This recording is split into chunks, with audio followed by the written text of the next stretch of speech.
Bonjour, bienvenue à Giverny. Et nous entrons par l'entrée que Monet empruntait avec ses amis pour entrer dans sa propriété. Donc on arrive directement en face de l'allée centrale. Alors là, ici, ce sont vraiment les plantes aussi emblématiques des tableaux de Monet, les capucines qui couvrent l'allée centrale. On les taille pour essayer de garder un petit peu de gravier, justement pour que ça symbolise une petite rivière, un petit ruisseau, des choses comme ça. Il y a eu une anecdote que vous vouliez nous raconter. Donc à l'époque, il y avait les deux ifs, enfin il y avait des ifs tout le long de l'allée centrale, à la place des arceaux si vous voulez. Donc c'était très sombre et Monet, forcément qui adorait la lumière, a voulu abattre tous les ifs et tout, et ça a été un petit peu compliqué avec sa femme parce qu'elle préférait les garder. Donc dans le compromis, ils ont gardé les deux devant la maison et il a réussi à enlever les autres pour mettre des arceaux de rosier à la place.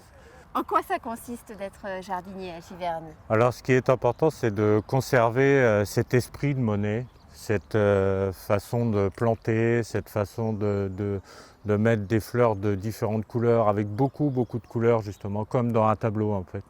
On a l'impression de se retrouver à l'intérieur d'un tableau de Claude Monet, quoi. Alors ici, nous arrivons au jardin d'eau, là où Monet a installé ses nénuphars, a créé son étang pour installer ses nénuphars. Donc on voit le pont japonais, le fameux pont japonais avec la glycine, où tout le monde, qui est pris en photo des milliers de fois. Et alors, il voulait vraiment, c'est lui qui a modelé ce jardin. Oui. Alors il a commencé par le clos normand de l'autre côté. Et ici, il avait juste une petite partie avec une mare, il n'y avait pas grand-chose. Et ce qui a été le déclic pour le jardin d'eau, c'est l'exposition universelle de 1889, où il a découvert les nymphéas de couleur de Bory-Latour-Marliac.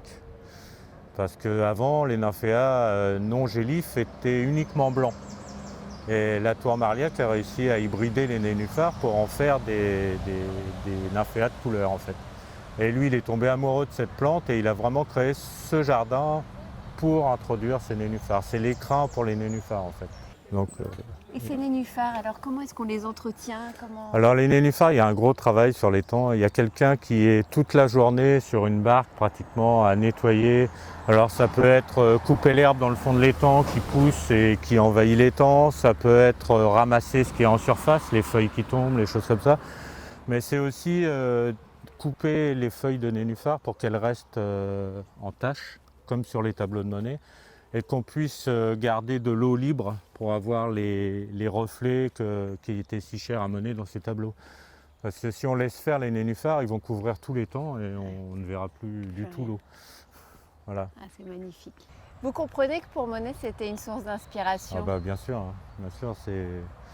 c'est sûr que il aurait eu du mal à trouver des modèles aussi adapté à ce qu'il voulait faire, quoi. Je pense qu'il voulait travailler la lumière, il voulait travailler les ombres, les couleurs.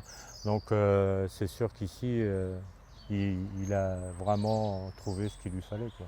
Il a passé beaucoup de temps à chercher toutes ces plantes qu'il a fait planter? Oui, mais en même temps, qu'être un grand peintre, c'était un grand jardinier aussi. C'était vraiment un passionné de jardin. Il cherchait toujours des nouveautés, il avait des coups de cœur, il achetait des plantes pour faire des collections comme les pivoines, des choses comme ça, les iris. C'était vraiment un jardinier passionné quand même. Comment ça va se passer maintenant que l'hiver arrive? Pour vous, jardinier, comment Alors ça se passe? là, beaucoup de gens nous disent mais qu'est-ce que vous faites l'hiver? Dans le sens où ils se demandent, parce qu'ils ont l'impression que ça repousse tout seul, tout ça en fait, mais c'est pas du tout le cas.